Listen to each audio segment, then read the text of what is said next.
Welcome, Nancy. Thank you. What a privilege and honor to have you today, and I really appreciate that you taking the time to speak with me. It's my pleasure, Isabella. Thank you. There's a lot to learn from you, of course, and you're the speaker, you're the piano teacher, you are a mentor, you're an author, you've done a lot. And so I would love to have a chance to hear your story. I like to tell the story of my first teacher because 30 or 40 years later, somebody came to me after a concert and said, "Oh, I can tell you had an excellent first teacher." Since I wasn't much of a teacher at that time, I thought that's an odd thing to say. How does he know? Of course, now I kind of know how that is. But my first teacher came about in a kind of an interesting way. My mother played by ear. She could read music also, but she was happier playing by ear. And when I was about 4, her mother's piano, a beautiful old Chickering upright, came into our home. And I started fooling around on it. And my mother said, "No child of mine is going to play by ear. We'll get you a teacher." So she looked for a teacher.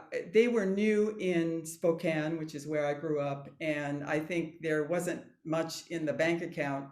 So she was kind of struggling to find a teacher for me. In those days, the newspaper carried something called classified ads, which people don't know much about, but my mother was an avid reader of classified ads, things for sale, people wanting jobs and so forth. And she came across an ad that said, "We'll teach any number of your family members in exchange, free, in exchange for 2 hours a day practicing on your piano." And my mother said, "Oh, this is fabulous. Not only do we have somebody to teach family members, but I can listen to him practice every day." So she hired Mr. Jacques, who apparently, he probably lived in a small apartment and had no piano of his own, and he was blind. And I remember sitting at the dining room window, looking out and watching Mr. Jacques come down the sidewalk and come into the house. And so that was my first teacher. He obviously, or so people told me, did a really great job. I don't remember many details of it. My mother was, I think, a great influence simply because she loved what I did. And I like to tell the parents of my students that that is probably the most important thing they can say to their students. I remember one time when I was probably a snippy teenager, and my mother came into the room and said, "Oh, Nancy, that's so beautiful." I was practicing. I said, "Mom, those are just scales." And she said, "You know, I even love your scales." And so I have never forgotten that. And I think that, having somebody that matters to you admire what you do is enormously important. In the in the sense of teachers, I've had wonderful teachers in my life. Probably the greatest influence because of her greatness and also the amount of years that we were together in one way or another would be Margaret Saunders Ott, OTT, who was a great personage in my life and in the life of many musicians. And when I finished studying with her, which was at the end of high school, I continued in music, I'm sure largely because of her influence. Uh, and maybe 10 years later, when I was a professional myself, starting out as a performer, I realized that she wasn't that much older than me. And we were close friends, really, for the rest of her life. And so that's why I say she was a presence for many, many years in my life. Other teachers who were really critical: George Shebach at Indiana University, an amazing person and musician. Um, Rudolf Kolisch, who is very little known in this country. He was the first violinist of the Kolisch Quartet, which was quite famous in Europe in years past. In fact, Bartok dedicated several of his string quartets to the Kolisch Quartet. And at some point in his life, he immigrated to the United States, and I met him at the University of Wisconsin. And I studied, someone advised me, just take every course you can with Mr. Kolish. Well, of course, I wasn't a violinist, so I couldn't do that. But I took everything I could with him, which was mostly chamber music coaching and analysis. And the huge impact that he had on my life was that he taught us integrity. He was an absolute musician in the sense of understanding the score and respecting the composer. And we, his students, learned actually life-changing principles from that association. And then just all the people like my husband who have been, supportive in my career. You have to say those are huge influences. You can't do it without the people around you. Absolutely. There's always the force behind each musician. You've done a lot of teaching, and you've done so many workshops for teacher. You mentor teachers young and old. But today I would love for you to focus on your attention on practicing. Where did that come from? Obviously, we all know that's essential, one of the most important aspects of a piano learning. But I would love for you to share a bit and how you approach this issue in general. I would be delighted to answer that question. First of all, there are a whole lot more interesting things to talk about in a lesson than how to practice. So a lot of teachers avoid it. I understand why. We think that if we do a good job in the lesson, which is actually a practice session, our students will go home and do the same thing at home. Well, of course they don't. They go home and they start in measure one and they play da da da da da, oops. And then they go back to measure one and da da da da da da da, oops. And then they go back to measure one, etc. I don't need to finish this story. Everyone is aware of it. And in my early years as a teacher, I tried to combat that by speaking a lot in the lesson about practicing. But I found myself saying the same thing over and over and over again, which of course you have to do. And I got tired of hearing myself. I was like, oh, this is so boring. I keep saying, do this, do this, do this again and again to the same student or to 7 students in a row.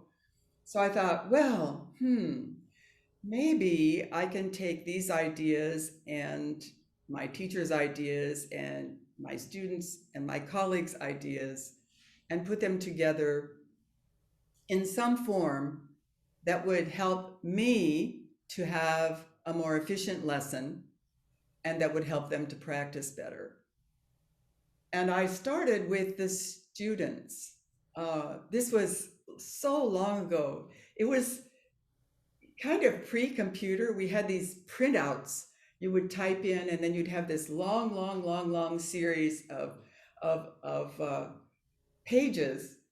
And I remember once going into a speech I was giving to some teachers and saying, okay, here are my students' ideas on teaching. And it was like a 10-foot long strip of papers. It's because I asked them, what do you think is important to do well in practicing? And tell me your ideas. So they did that. And the first thing I learned was that they had some really good ideas. They were also kind of silly. They would say things like, don't eat cookies when you practice or your mom will yell at you. But they also had very down-to-earth ideas. They had some ideas about relations with parents, which didn't make it into the practice guide, but I do use it in everyday life. And so I started with that. But when you have all this material, you look at it and you say to yourself, nobody wants to read all this. No one will ever read all this material on practicing. So I spent, honestly, probably 10 years whittling it down. And so my goal was to put precepts into very short paragraphs. And I worked hard to use language that I felt could be understood by all levels, but was not condescending in case I was speaking to an adult or an advanced student. I published it myself, actually, and I went to conferences and sat at a table and sold it, one by one for about 4 years. And at that point, a woman I knew from Hal Leonard, who I had known her as a teacher in my home area, and subsequently she had moved to Milwaukee and was working for Hal Leonard, and she said, we'd like to publish this. So that started the publication of it. And it was a really interesting, what shall I say, project. And I still think it's worthwhile. But eventually, Hal Leonard said, your guide is too long and the type is too small for young children. Please choose the practice tips you think would be most usable for young children. And we'll make the type larger and we'll make a second guide. So I thought about what do you call that guide? If you call it a guide for young children, well, no young child is going to go out and purchase it. And then I thought about the issue of educating parents about what practice is and isn't. And so it occurred to me that perhaps what I could do would be to put some general principles for parents on that topic, and then call it a guide for parents, a practice guide for parents, so that the parents who were interested in being a part of the process with their children could use it to that end. And I would say also that the thing that I struggled with in this practice guide, in all these publications about practicing, was the issue of how to prepare for practicing. I'm a fiend on mapping music, and I tried to articulate that in simple ways. I don't think I did a very good job of it in the first guide to practicing. But in the guide for younger children, or the guide for parents, as it's called, I wrote a 10-step procedure that I call Start Smart, a title which, by the way, came from a friend of mine, as did lots of material in these publications. And that Start Smart articulates what to do away from the piano before you start practicing. And it's basically a very elementary guide to scoping out what's in the score. And so I think that was an important part of it, and it has become actually part of my presentation on practicing now wherever I go, because I decided there's not a whole lot of point talking about how to practice well if the child or the young adult or the adult starts out the process by learning it note by note from measure one. It just makes no sense. Oh, that's fascinating. Could you highlight a couple or a few the points that you feel like that every student need to learn and they can get out of your publication? One thing that is relevant to your question is the issue of repetition. We can't avoid it. I mean, just as athletes swim laps, we have to swim laps at the piano. And to be honest, most of the practice guides are about how to do repetitions without being bored to death. So, I mean, that's a big issue for me, is that it's not just to make practicing effective. That's really important. But they're not going to do it if it's not interesting. So the idea of, I don't know, playing, let's say, a Morden, and then you play it on each, let's say it's a D, C, D, something like that, or D, C, D, C. You play it starting on D, and then on C, and then on B, and then on A, and so on. So you end up repeating it 7 times. The fingers don't care what key you're on, as long as they're all white. The ear enjoys the different sounds. So that's one example of the idea that you can do repetition without being bored, without saying, oh, I wish I could go read a book instead of doing this. Then the other thing, you speak about mindless practicing. Yes, the issue is thinking ahead. For example, one of my favorite tips is another one that was given to me by a friend of mine. I call it countdown. So basically, you draw a line between the place, one place and another, where there's a danger spot. So this line right here represents the place where ordinarily your mind or your teacher is saying, you better not stop there. Keep going. I know this is hard, but you have to get through it. So with countdown, you play up to that line you drew in the music and you stop. And you say, 4, 3, 2, 1. And you start on the other side. And you start again and you say 3, 2, 1, and so on, and 2, 1, and 1. And by the time you reach no counts, you find that you have been able to get across that line. Now, okay, that's a mechanical issue, but it's also a psychological issue. Because what causes us to make a lot of our errors in practice and in performance is anxiety. So if we know it's going to be difficult to do, we're already scared and already tense.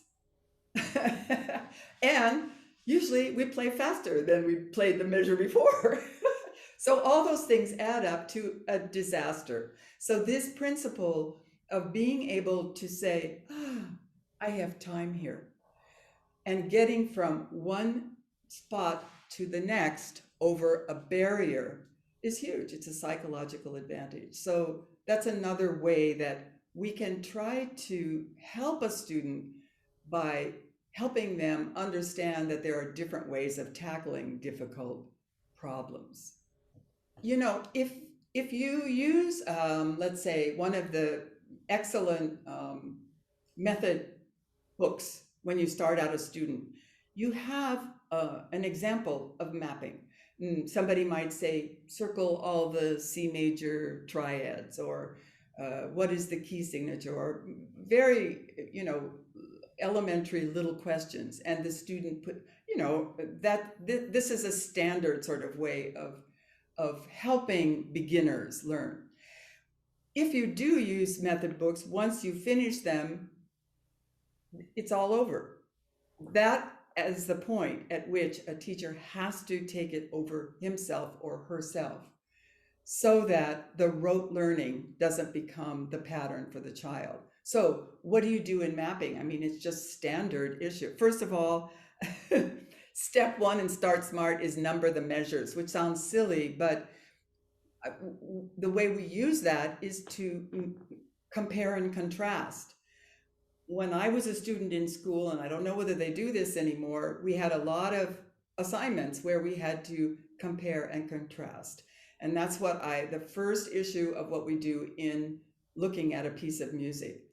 Write in the numbers so that you can say, oh, in measure 20, I do the same thing I did in measure 1.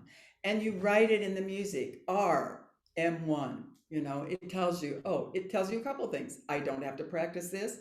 I already know this, and so on. Sections of the music, learning from the very beginning. I mean, most of our early level pieces are ABA form. or AB form. So it's so easy to see that even with the eyes. Even if you don't read music, you can ordinarily see there's this one section and then there's another one. It looks really different. And then there's one down here that looks like the first one, ABA. Simple to absorb. Inside of that, where are the repetitions? Where are the near repetitions?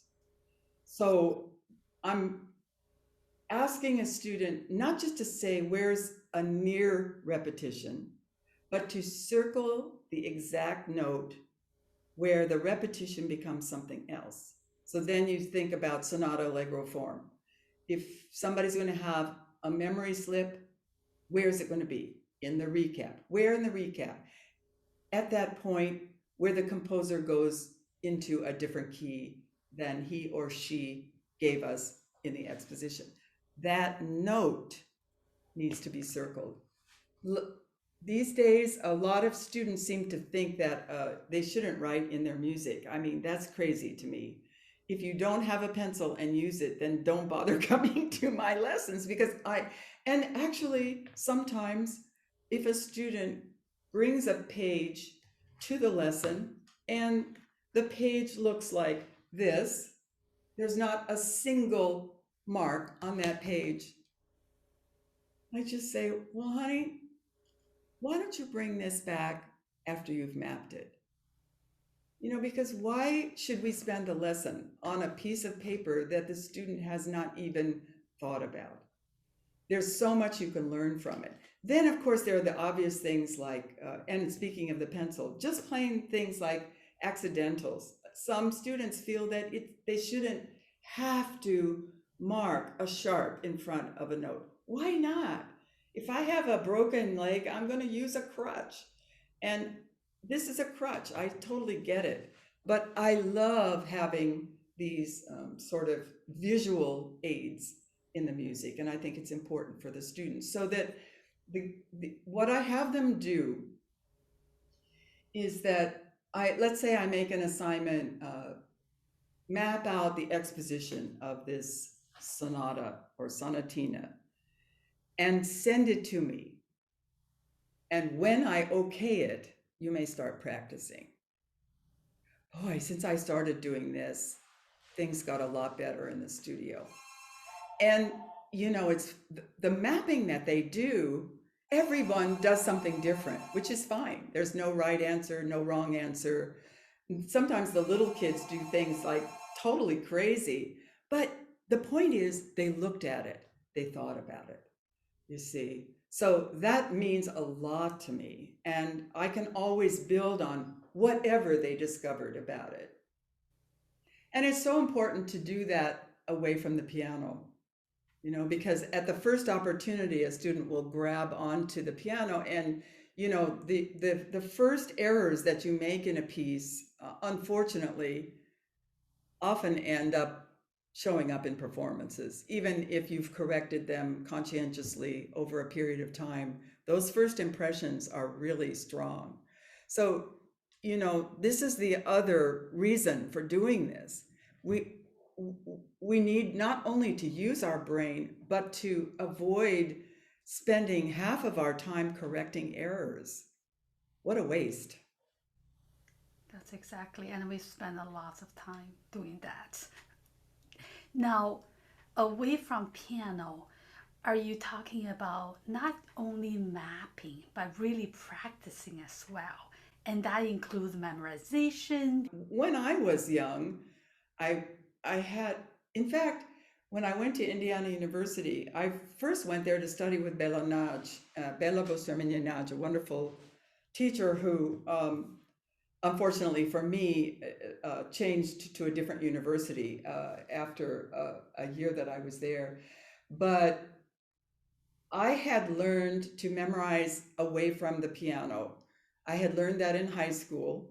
Mrs. Ott had a list of things, kind of like my mapping, that I should pay attention to: fingering, harmony, melodic patterns, and so forth.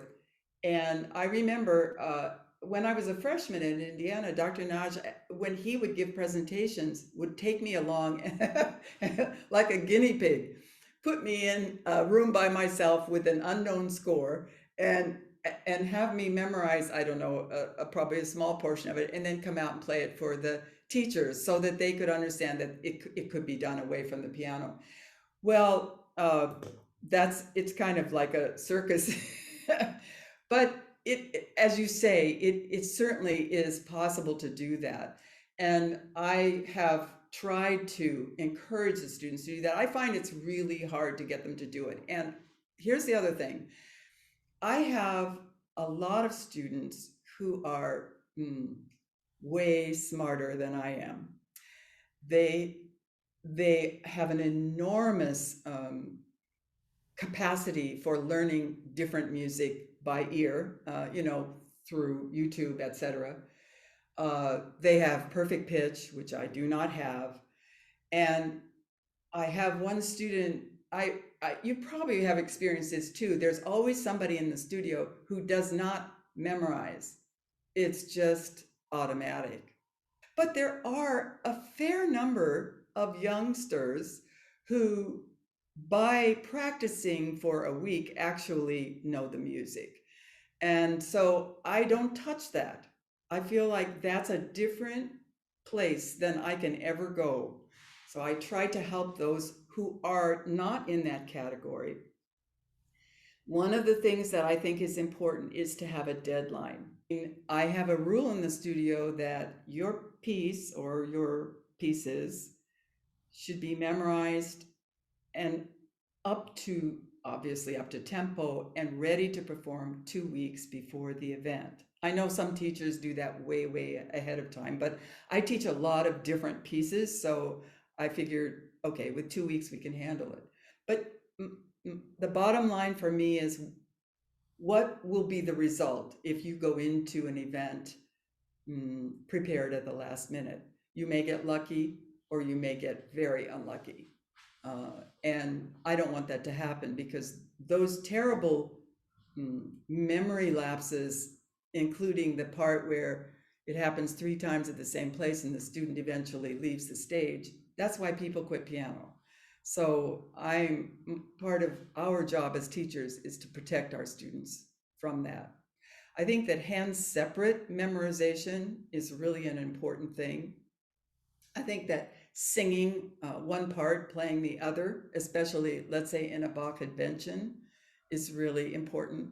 If you have perfect pitch, for example, you can sing anything, really.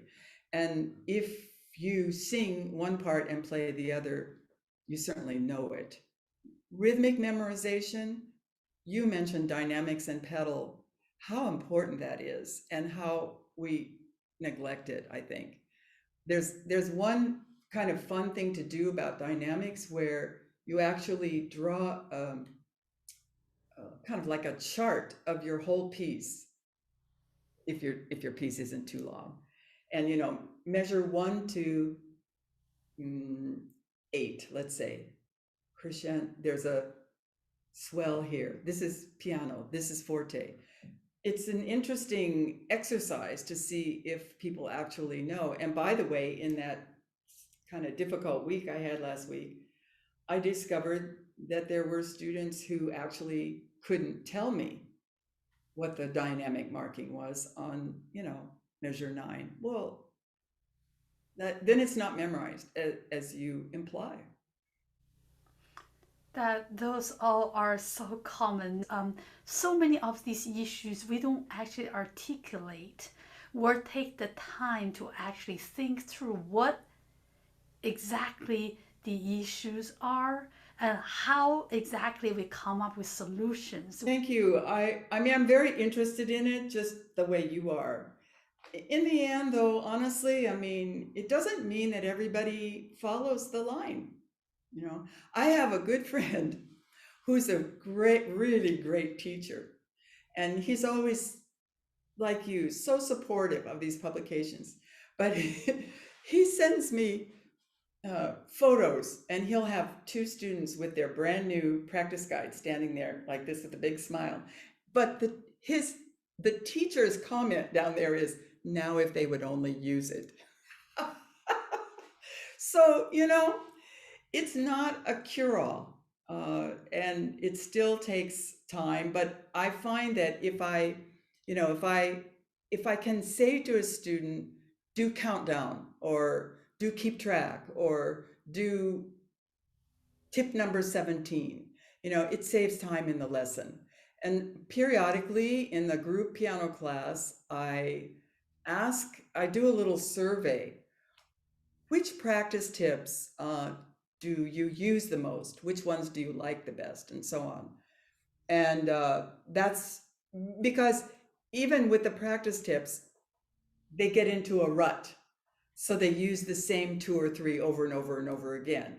And I go, well, how about trying X or Y?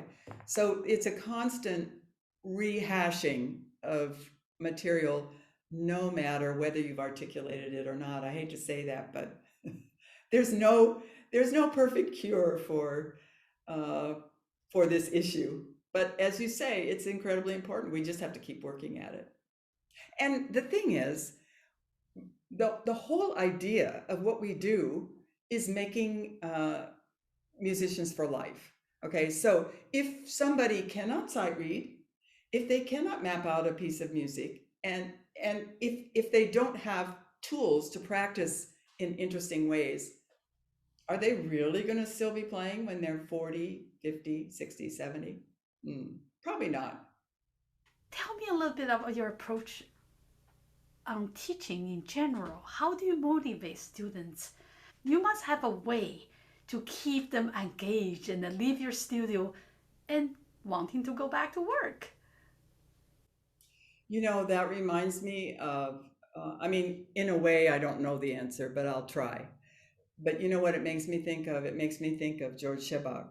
And, Jeremy Denk has just come out with a book called Every Good Boy Does Fine. And there's a lot in there about Mr. Shebach, um, who was his teacher as well. And I noted there's a little notation in there that there are many things about it that mirror my experience with Mr. Shebach. But here's one thing. During the time that I studied with him, I remember one compliment. It was after my senior recital, and I had played these Kodai dances of Maroshik. And he, Shebach, who is a Hungarian, said to me after that, ah, now you are a honorary Hungarian. So, of course, I never forgot it. I still feel proud of that. But here's the point.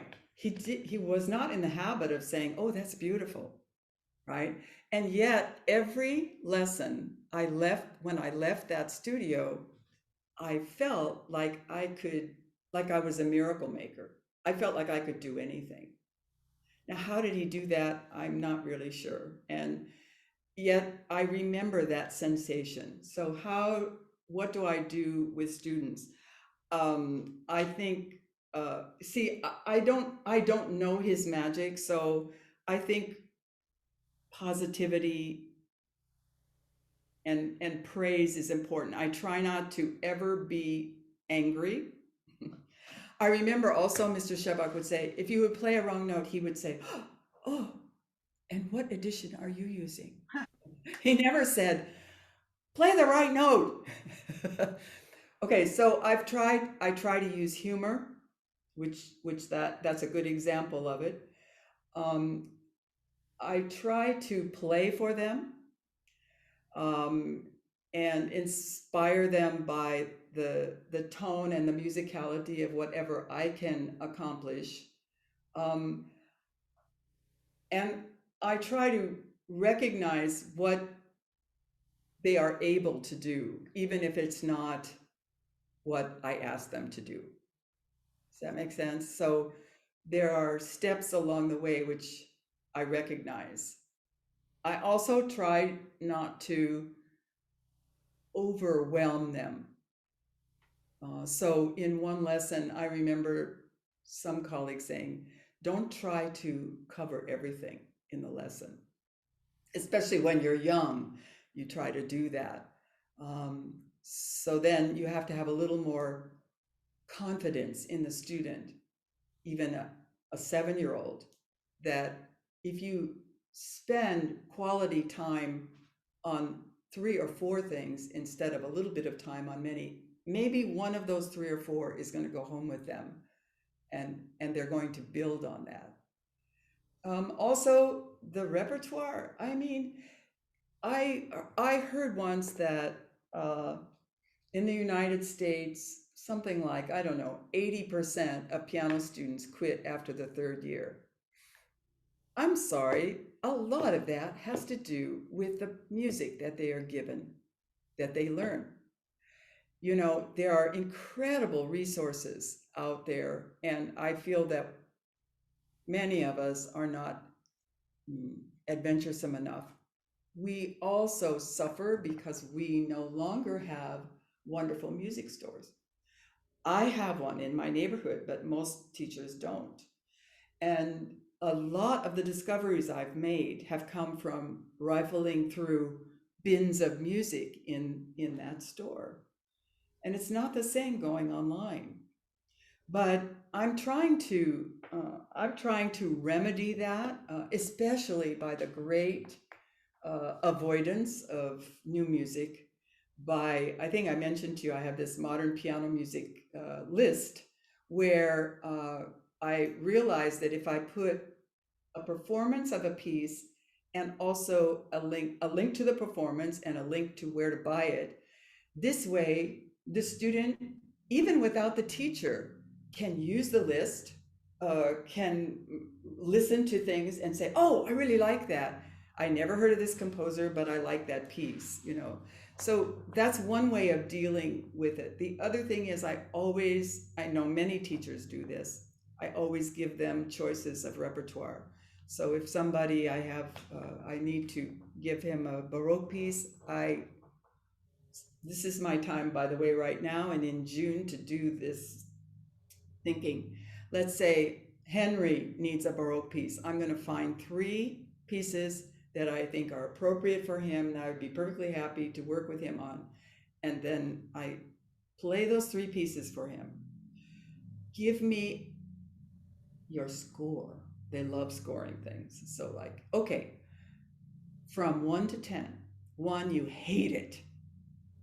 10, you love it, and everything in between. And so I play each piece and they score each one, and they do weird things like 8.73, you know. Okay, fine. And then in my own mind, I feel it has to be a 9 or a 10 to be a go. And if I don't get a 9 or a 10 on any one of those 3, I toss them out and give them 3 other pieces next week. So that has helped enormously. They're motivated by the music that they play. And then I use in the pre, let's say, Bach invention era, I use wonderful, many of them old books that are really inspiring to the children that they enjoy. So when they get a piece done, it's fun.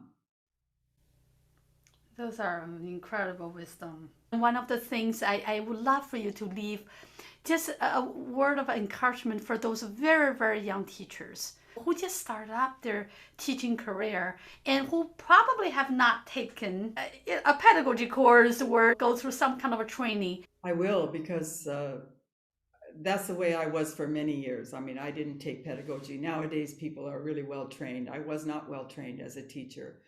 And I know that I made a lot of mistakes. The first thing is don't just teach people the way you were taught, because they're not like you.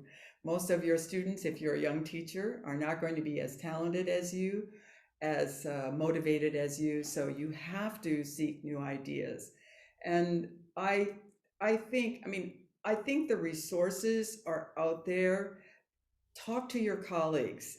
Join a music teachers association group near you, and try to make friends with the established teachers in your community. Contact them. If you move to a new city, don't put an ad in the paper. Contact the best teachers in the town and say to them, I'm new in the area. I'm very interested in teaching. If you have any extra students that you can't handle, here's my number, etc.